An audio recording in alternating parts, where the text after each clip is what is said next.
And nakakatuwa na andito ulit yung mga kapatid natin na nasa vacation. Galing bakasyon. Opo. At ang aking babahagi sa inyo ngayon, mga kapatid, is accepting the implanted word of God properly. Accepting the implanted word of God properly. Pagtanggap sa itinanim na salita ng Diyos ng wasto o ng tama. Bago ko po basahin yung ating main text sa James chapter 1 verses 18 to 25, nais ko muna magsigay kayo lahat. Tayo muna ay pananalangin. Panginoong Diyos, maraming salamat po muli sa mga sandali ito na binibigyan mo na naman kami ng pagkakataon upang magkaroon ng fellowship, Panginoong Diyos, upang papurihan ka, Panginoong Diyos, upang pag-aralan ang iyong mga salita. At andito na naman kami upang magpalakasan sa bawat isa, Panginoong Diyos, sa mga nagdaang linggo. Hindi namin alam ang circumstances, situations, struggles ng bawat isa, Panginoong Diyos. Kung sino man yung naghihina dito, Panginoong Diyos, gaya ng aming pinag-aralan kanina, kung sino man dito yung nawawala ng passion, ng init sa kanyang paglilingkod, Panginoon, pag-alabin mo po ito, Panginoon. Bring it back, the passion of serving you, Panginoon. Maraming salamat, Panginoong Diyos.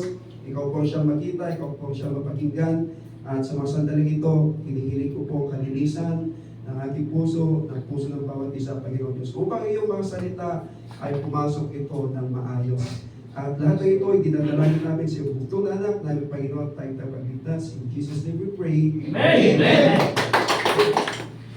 Inulit ko ang aking babahagi sa inyo ngayon, accepting the implanted word of God properly. Ano sa Tagalog kanina? Pagtanggap sa itinanim na salita ng Diyos ng tama o kaya ng wasto. Nais ko pong basahin sa inyo ang James chapter 1 verses 18 to 25. Sabi dito, niloob niyang tayo'y maging anak niya sa pamamagitan ng salita ng katotohanan, upang tayo'y maging pangunahin higit kaysa lahat ng kanyang mga nilalang. Mga kapatid kong minamahal, unawaan ninyo ito, maging alisto kayo sa pakikinig, dahan-dahan sa pagsasalita, at huwag agad magagalit. Dahil ang galit ay hindi nakakatulong upang ang tao'y maging kalugod-lugod sa paningin ng Diyos. Kaya talikuran na ninyo ang inyong maruruming gawa at alisin ang masasamang asal.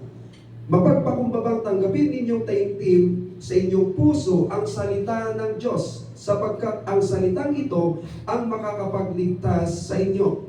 Mamuhay kayo ayon sa salita ng Diyos, kung ito'y pinapakinggan lamang ninyo, ngunit hindi isinasagawa, dinadaya ninyo ang inyong sarili. Sapagkat ang nakikinig ng salita, ngunit hindi sumusunod, dito ay katulad ng isang taong tumitingin sa salamin, at pagkatapos tignan mabuti ang sarili, ay umaalis at kinakalimutan ang kanyang itsura.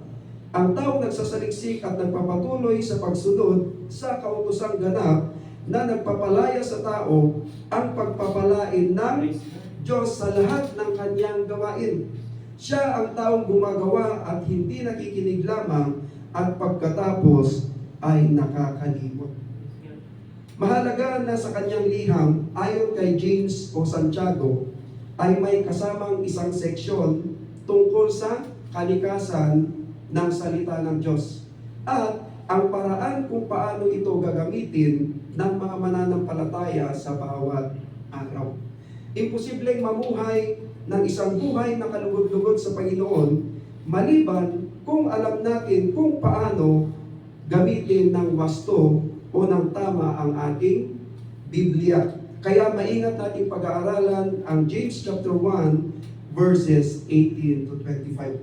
Bago ang lahat, mga kapatid, saan itinatanim ang salita ng Diyos? Sa tao. Amen? Doon sa kanyang puso. Doon sa kanyang kasing-kasing. Diba? Gaya ng sinabi sa verse 21, mapagpakumbabang tanggapin ninyong taimtim sa inyong puso ang salita ng Diyos. Yung hindi pala nakakaalam sa word na kasing-kasing, yan po ay Bisaya term ng puso. Kasi may mga Ilocano at Tagalog pala dito.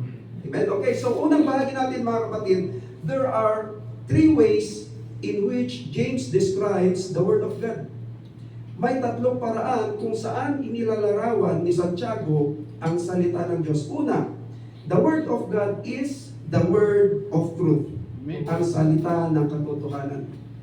Balikan natin yung ating main text sa James chapter 1 verse 18. Sabi doon, niloob niyang tayo'y maging anak niya sa pamamagitan ng salita ng katotohanan upang tayo'y maging paunahin higit kaysa lahat ng kanyang mga nilalang.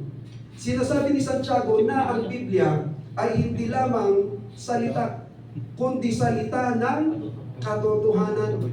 May napakalaking pagkakaiba niyan, mga kapatid. Hindi lamang haka-haka o hindi yan filosofiya. Dahil si Santiago ay isa rin sa bumabatikos sa mga maling paniniwala noong kapanahunan nila. Ang salita ng katotohanan ay ang kabuuan ng pandiwang komunikasyon or verbal communication of God na ibinigay sa tao at ngayon ay nakapaloob sa kinasihang kasulatan, which is the Bible. Okay, number 2, the Word of God can save us from all immorality. Ang salita ng Diyos ay makapagliligtas sa atin mula sa maruruming gawain. Ano sinasabi sa James chapter 1 verse 21? Kaya talikuran na ninyo ang inyong maruruming gawa at alisin ang masasamang asal. Mapagpakumbabang tanggapin ninyong taimtim sa inyong puso ang salita ng Diyos sapagkat ang salitang ito ang makakapagligtas sa inyo. Amen. Kapag alam natin ang salita ng Diyos na nasa Biblia, sa pamamagitan ng ating pagbabasa o pakikinig, ay magsisilbing reminder, gabay o direction ito sa atin upang makaiwas sa paggawa ng kasalanan tungo sa matuwid na pamumuhay. Amen? Dahil ang Biblia ay nagtuturo kung paanong mamuhay ng matuwid na pamumuhay na naaayon sa kalooban at kaparaanan ng Diyos. Amen ba? Amen. Okay, number 3, the Word of God gives freedom. Ang salita ng Diyos ay nagbibigay ng kalayaan. Okay, James chapter 1 verse 25. Sabi doon, ang taong nagsasaliksik at nagpapatuloy sa pagsunod sa kautusang ganap na nagpapalaya sa tao. Ang pagpapalain ng Diyos sa lahat ng kanyang gawain, siya ang taong gumagawa at hindi nakikinig lamang at pagkatapos ay nakakalimot. Nangangahulugan ito na ang salita ng katotohanan na siyang salita ng Diyos ay dapat masunod sa ating buhay dahil naglalaman ito ng mga utos ng Diyos na laging ito ay para sa ating ikabubuti, hindi sa ating ikapapahamak.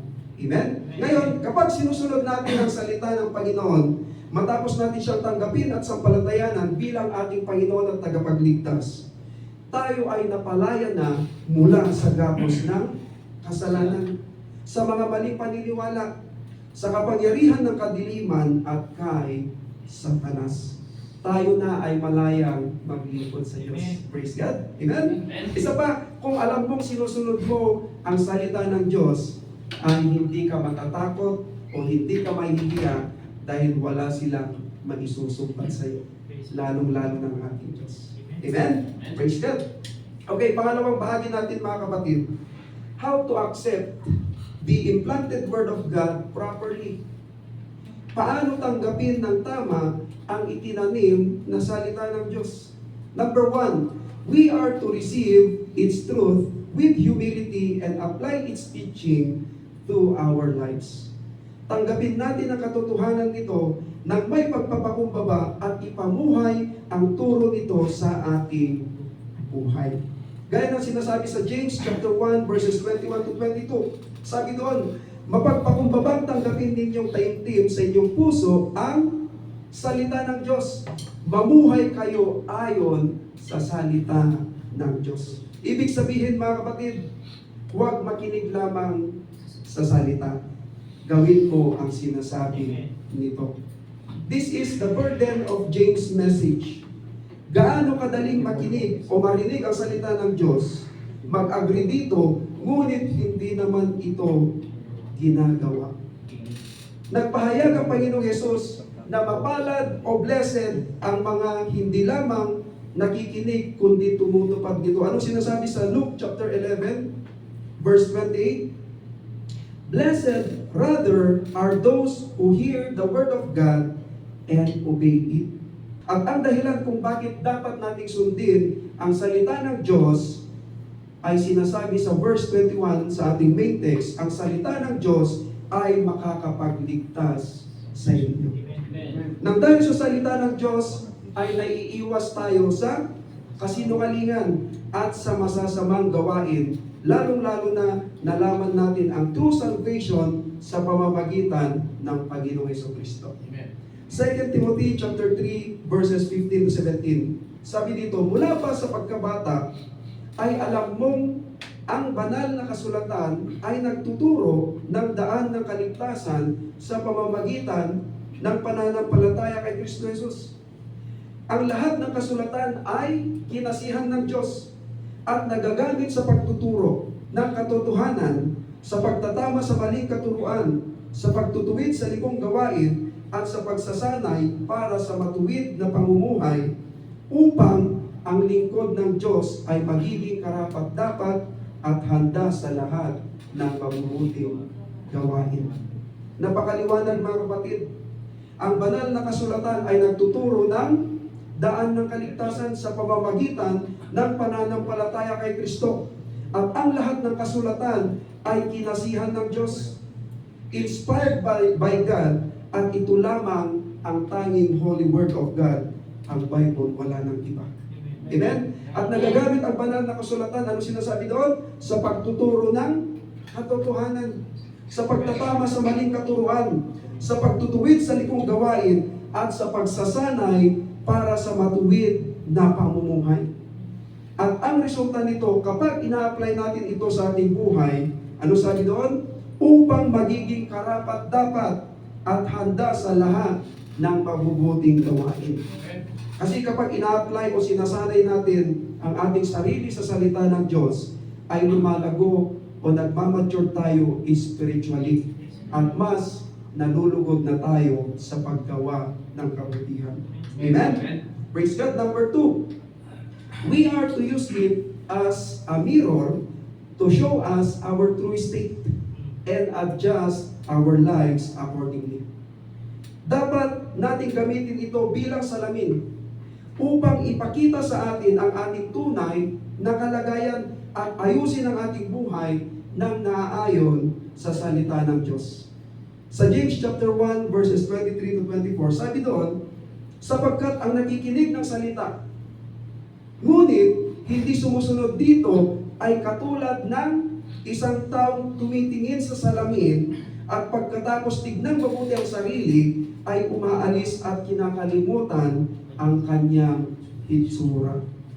Si Santiago ay gumagamit ng isang kawili-wiling pagtutulad. Ito ay ng isang tao na tumitingin sa kanyang mukha sa isang salamin. Di ba sa salamin ay ipinapakita nito kung may dumi o wala ang ating mukha. Ito ang problema. Kahit na nakikita ng isang tao kanyang mukha sa salamin na may dumi, pero wala naman siyang ginagawa upang alisin o ayusin ito. Paano natin dapat gamitin ang salita ng Diyos bilang salamin? Una, dapat nating suriin ito upang malaman ang tunay na kahulugan nito at para alam nating i-apply ng gusto sa ating buhay. Pangalawa, dapat nating tignan ang ating sarili sa salamin. Ano yung salamin na tinutukoy dyan? Ang salita ng Diyos. Dapat hindi paminsan-minsan o kung kailan lang natin gusto. Ngunit para makita natin ang ating tunay na kalagayan. Dahil nakikita lang natin ang ating mukha sa tulong ng salamin. Nakikita lang natin ang ating sarili at pagkakamali sa tulong ng salita ng Diyos. Amen? Okay, number 3. When the mirror or the word of truth reveals sin and failure, we must deal with it at once. Kapag ang salamin na siyang salita ng katotohanan ay nagsiwalat ng kasalanan at kabiguan, kailangan nating harapin ito kaagad. Sa James chapter 1 verse 21, sabi dito, kaya talikuran na ninyo ang inyong maruruming gawa at alisin ang masasamang asal. Mapagpakumbabang tanggapin ninyong taimtim sa inyong puso ang salita ng Diyos sapagkat ang salitang ito ang makakapagligtas sa inyo. Ito ang force o pwersa ng sinasabi ni Santiago sa talatang ito. Sabi niya, kaya talikuran na ninyo at alisin. Sa madaling salita, kapag nakita mo ang dumi sa iyong mukha, linisin mo ito. Alisin mo ito at harapin mo ito. Ikaw mismo ang maglilinis at mag-aalis kung may dumi sa iyong mukha dahil ang salamin na siyang salita ng katotohanan ay ipinapakita lamang nito kung may dumi sa ating pagkatao. Amen? Huwag mo antayin na mawala ang dumi sa iyong mukha, kundi linisin, alisin at harapin mo ito agad-agad. Amen. Kasi hindi rin naman maganda na ibang tao pa ang makakakita o makakapansin na may dumi ka sa iyong mukha. Tingnan mo nga yung katabi mo, mga kapatid. May nakikita ka ba o napapansin ka sa kanya? Praise God. Wala Wapo po sa amo. Puro na takatahalo. Ayun o. Malinis ba? Malinis yung mukha? Tayo na lang, nagbubulan mo. Tayo na lang, nagbubulan pa tayo. Gaya ng sinasabi sa 2 Corinthians chapter 7 verse 1. Sabi doon, mga minamahal, sapagkat ipinangako sa atin ang mga bagay na ito, alisin natin sa ating sarili ang lahat ng nakakapagparumi sa ating katawan at sa ating espiritu. Sikapin nating mamuhay ng may ganap na kabanalan at paggalang sa Diyos. Sinasabi ulit dyan na tayo ang mag-aalis ng lahat na nakakapagparumi sa ating katawan at sa ating espiritu. Kaya kapag nakagawa man tayo ng kasalanan o pagkakamali, ay ang gawin agad natin, anong gagawin? Mag-repent at talikuran ang mga nato. Amen? Amen. Gaya ng sinasabi sa 1 John chapter 1 verse 9. Sabi dito, subalit kung ipinapahayag natin sa Diyos ang ating mga kasalanan, maaasahan nating patatawarin tayo ng Diyos sa mga ito. At lilinisin tayo sa lahat ng ating kasalanan sapagkat siya'y tapat at matuwid. Amen? Amen. Now, Amen. if we fail to do this, we deceive ourselves. James chapter 1 verse 22. Sabi doon, mamuhay kayo ayon sa salita ng Diyos. Kung ito'y pinapakinggan lamang ninyo, ngunit hindi isinasagawa, dinadaya ninyo ang inyong sarili. Kung nakikita mong may dumi sa iyong mukha at wala kang ginagawang aksyon upang ito ay alisin, then mag-a-advise at pagsasabihan mo pang iba. Ano sasabihin nila sa iyo? Magsalamin ka muna. Diba? Maaari nating isipin ang ating sarili na maayos sa espiritual. Ngunit ang salamin na siyang salita ng Diyos o salita ng katotohanan ang magre-reveal sa atin kung sino tayo. Amen? Praise God. Kaya kung patuloy tayong sumusunod sa salita ng Diyos na siyang katotohanan, ay paganda rin ng paganda ang ating buhay. Amen. At pabuti ng pabuti ang ating pamumuhay. Amen. Amen? Praise God. Okay, number 4. Apply the implanted word of God continuously. Not forgetting what you have heard, but doing it. You will be blessed in what you do. Isabuhay ang itinanim na salita ng Diyos ng tuloy-tuloy. Hindi nalilimutan ang napakinggan, ngunit tinutupad ito. Anong resulta nito? Ikaw ay pagpapalain sa iyong gawain. Pansinin sa James chapter 1 verse 25. Ang taong nagsasaliksik at nagpapatuloy sa pagsunod sa kautosang ganap na nagpapalaya sa tao ang pagpapalain ng Diyos sa lahat ng kanyang gawain. Siya ang taong gumagawa at hindi nakikinig lamang at pagkatapos ay nakakalimot. Sino ang pagpapalain ng Diyos sa lahat ng kanyang gawain? Ang taong patuloy na tumutupad sa kanyang mga salita at hindi nakikinig lamang. Amen? May mga nagsasabi na mahirap sundin ang commandments ng Diyos o ang salita ng Diyos. Ano sa tingin nyo, mahirap ba? Medyo? Boys yan? Mga kapatid, may babasahin lamang po ako sa 1 John chapter 5 verse 3. Sabi dito, sapagkat ang tunay na umiibig sa Diyos ang tumutupad ng kanyang mga utos. Hindi naman mahirap sundin ang kanyang mga utos. Nagiging mahirap lamang sundin ito para sa mga ayaw sumunod at sumusuway sa commandments ng Diyos. Remember this, ang commandments ng Diyos ay laging para sa ating ikabubuti at hindi sa ating ikapapahamak. Amen? Amen. Isa pa, dito makikita ang mga tunay na umiibig sa Diyos kung sumusunod sila sa kanyang mga salita o commandments. Kaya ang pagsunod sa salita ng Diyos ay hindi dapat pinipili. Hindi dapat pinipili yung gustong sundin. Kung hindi na naayon sa pamumuhay, ay ayaw ng sundin o ayaw ng gawin. Dapat tayo ang sumunod sa salita ng Diyos. At hindi ang salita ng Diyos ang susunod sa ating lifestyle. Tayo ba yung mananampalataya na nagsasaliksik at patuloy na sumusunod sa salita ng Diyos? Amen? Kung minamahal talaga natin ang Diyos, ay gustong-gusto nating sinusunod ang kanyang mga salita. At ano yung resulta nito? Sa pagsunod natin sa Kanya, yung pagiging obedience natin sa Kanya, ito ay mga blessings o pagpapahala. Praise God. Remember this, mga kapatid.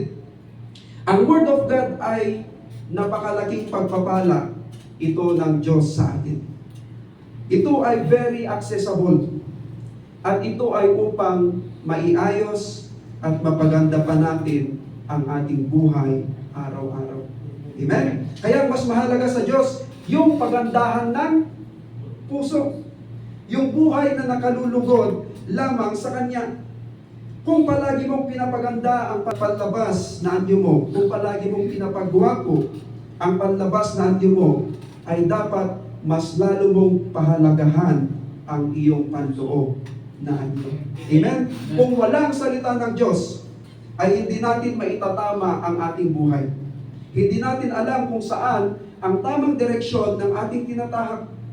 At hindi natin malalaman ang buong katotohanan. Ganyan kahalaga ang salita ng Diyos. Amen? Sa ating pagtatapos, mga kapatid, nais ng Diyos na mahalin natin siya ng lubos. Amen. At paano? Sabi ng Panginoon Jesucristo, John chapter 14 verse 15, kung iniibig ninyo ako, tutuparin ninyo ang aking mga itinuturo. Amen? Sundin ang mga aral na napapaloob sa Biblia. Ang pagsunod sa salita ng Diyos ay napakahalaga dahil gustong-gusto ng Diyos na gantimpalaan at pagpalain ang mga sumusunod sa Kanya. Proverbs chapter 16 verse 20, sabi doon, siyang nakikinig sa salita ay uunlad at ang nananalig sa Panginoon ay mapalad.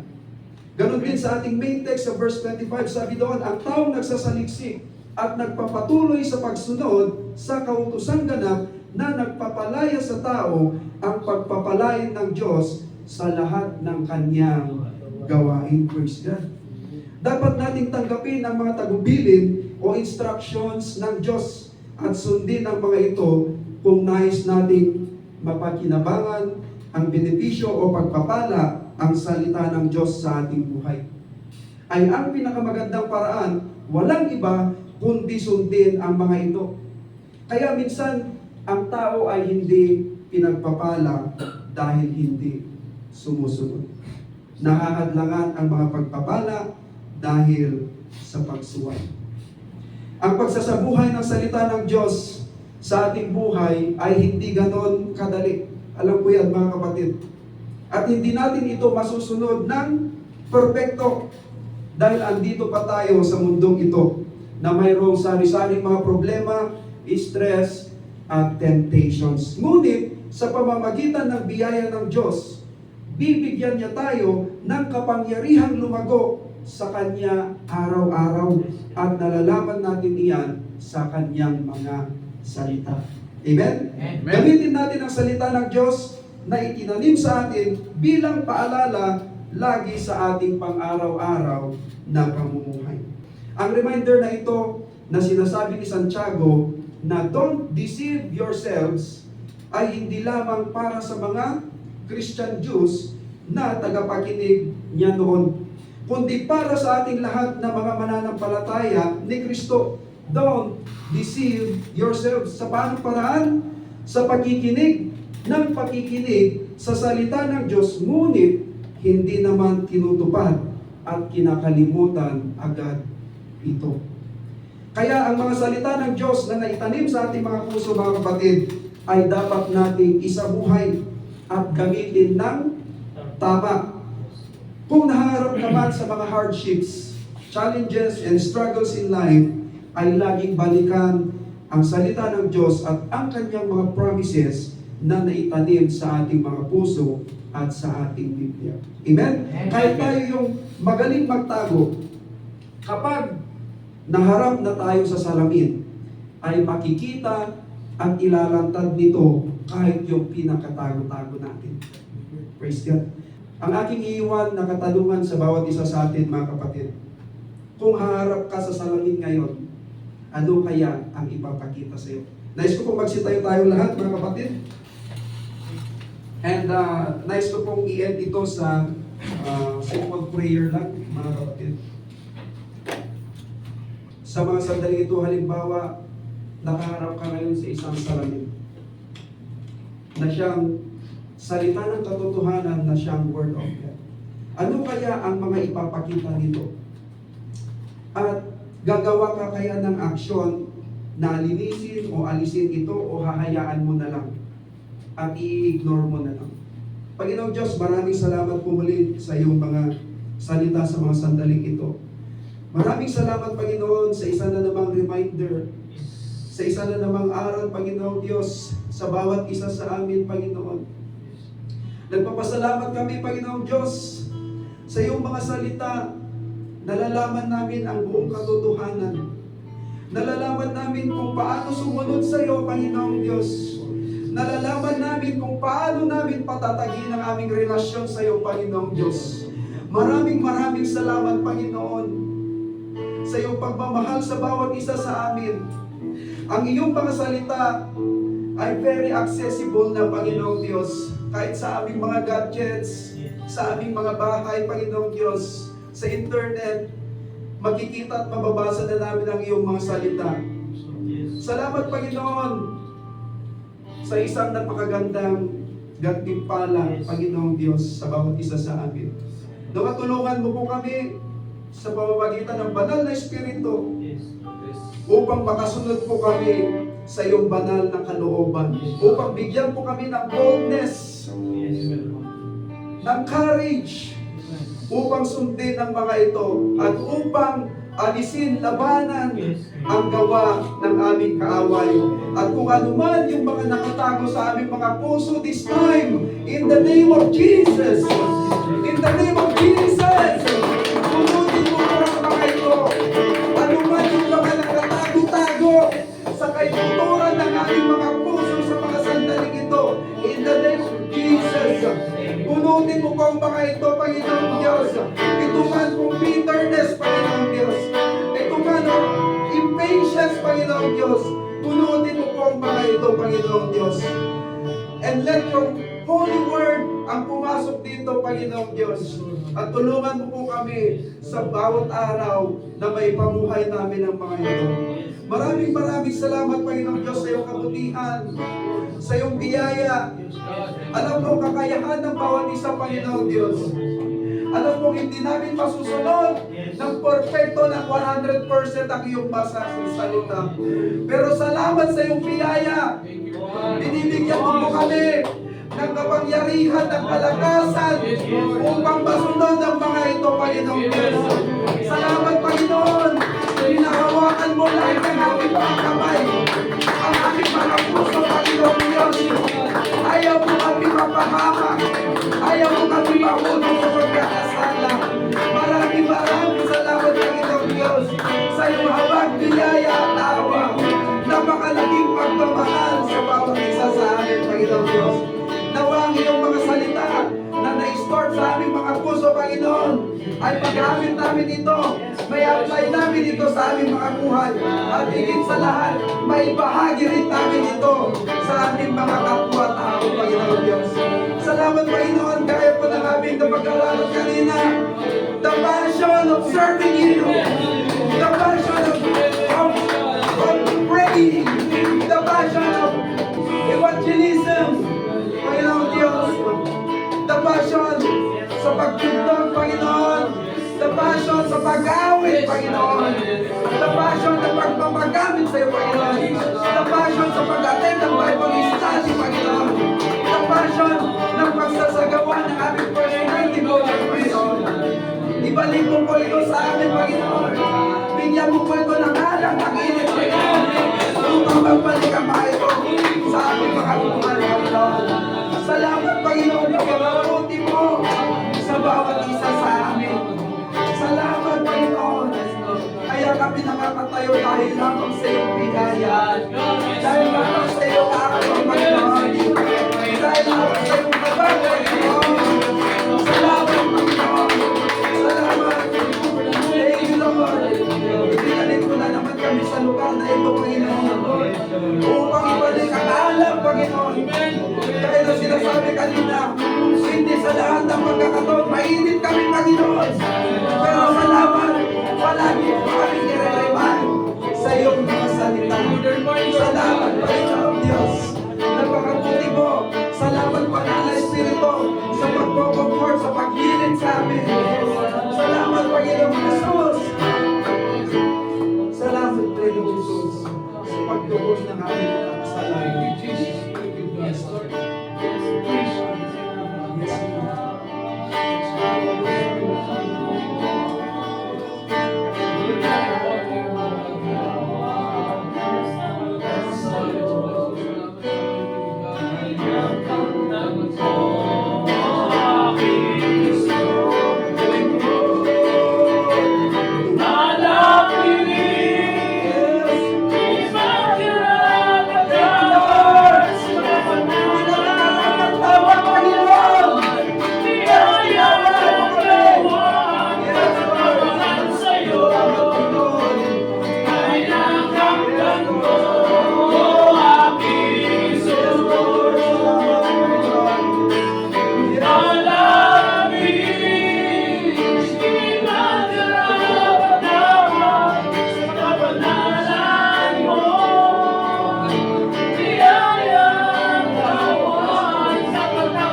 Salamat, Panginoon.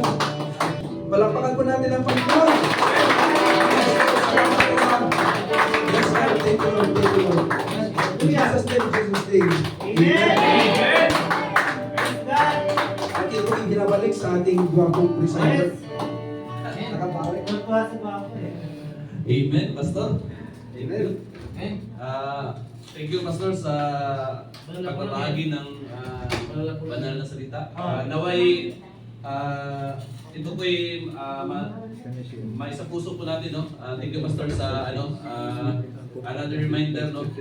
Sana ma-remind tayo na yung pakikinig pala is hindi sapat. So dapat may sa buhay din natin ito. Hindi po sapat na sabihin natin na Kristiyano tayo. Dapat po makita sa buhay natin, makita ng ibang tao sa buhay natin na tayo ay Kristiyano. Amen. So, Praise God. Let us remain standing. 2 Corinthians chapter 13, verse 14. It says, "The grace of the Lord Jesus Christ and the love of God and the fellowship of the Holy Spirit be with you all." Let us raise up our hands to receive the blessings and grace of our Lord Jesus Christ. Panginoon Diyos, maraming salamat po muli sa mga sandaling ito. isa na namang matagumpay na gawain, Panginoong Diyos. Salamat sa pagsama sa bawat isa sa amin, simula sa umpisa hanggang sa ito ay matapos, Panginoong Diyos. Nawa, patuloy mo po kaming samahan, samahan kami magdako, Panginoong Diyos, at ganoon din po ang aming mga mahal sa buhay. Lahat ng mga nandito ngayon, Panginoong Diyos, pagpalain mo po bawat isa, kabilang ang aming mga pamilya, Panginoong Diyos.